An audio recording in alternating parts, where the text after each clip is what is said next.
my career when I began in 1994, like, I couldn't get into fashion shows either. And I was it was a different system, and, first of all, I worked in the mailroom at Women's Wear Daily for a year, and that was, like, how you started a career if you Oh, were still yeah. in fashion at, like, whether you were an assistant at Condé or you were in the mailroom at Women's Wear, like, I'm not comparing myself to them, but like, when I look at who started in certain mailrooms, it was like Calvin Klein started in the mailroom of Women's Wear Daily. Andre Leon Talley started in a mailroom at Women's Wear Daily.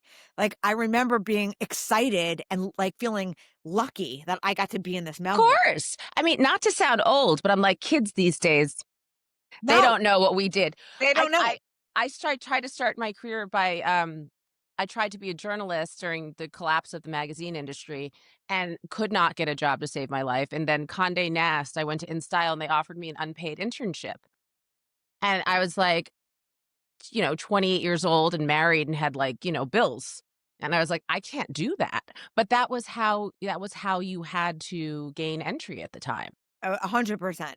And what I thought was awesome about this time of the rise of the blogosphere, and this is pre-Instagram. It was the and at one point, it was pre-Twitter, right? It was Mhm. beginning of creators, and I saw the ability to create a path for oneself in a new way. Because Mhm. my day, you were a year as an assistant, then you were this, then you were that. Like, I remember getting into a fashion show and being able to stand. I remember, like, kind of moving up the ranks before I actually got a good seat at a fashion show, and then Yeah. I remember feeling like a real emptiness when, like, I was sitting front row at fashion shows thinking, "This is, like, what I worked for, but it's not fulfilling my soul." Yeah. And there was something for me that while I got there, and it was what I would always aspire to, that when I got there, I felt really, really lonely.